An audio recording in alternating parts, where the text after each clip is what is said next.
Seaman ako, pre. Seaman. Ang Magna Carta, na pinirmahan niya, siguro nakakukin yun nung nagpirma. Ha? Bakit ka mo nakakukin siya? Hindi niya alam ang Magna Carta, pahirap sa seaman yun. O na-aksidente ka sa barko, hindi ka basta-basta mag-claim. Mag-ano ka, magdideposito ka na 200,000. Doon sa, bago ilaban niya, punta sa Supreme Court. At saka bago mo makuha ang kuwan mo, mga 9 years yan. Kasi ang haba ng labanan. Panalo ka na sa duli. Mag-aapila ang kalaban, dadalhin sa Court of Appeals. Galing ng Court of Appeals, dadalhin sa Supreme Court. Bago mo makuha ang ipinaglalaban mo, kasi ripat ka eh. Pag sinabi ripat, napauwi ka dahil sa medical condition. Na-aksidente ka. Hindi mo makukuha ang CBA mo. Ano ang ibig sabihin ng CBA? Collective bargaining agreement mo.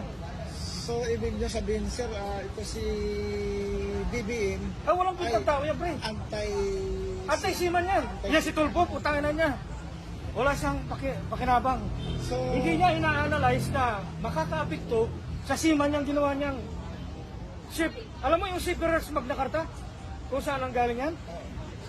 Sa naglagay ang kumpanya dyan. Kagaya niya, no? Ang lalaking kumpanya yan. Siyempre, magbibitaw ng bilyon yan para ang shipper hindi makapagdemanda. so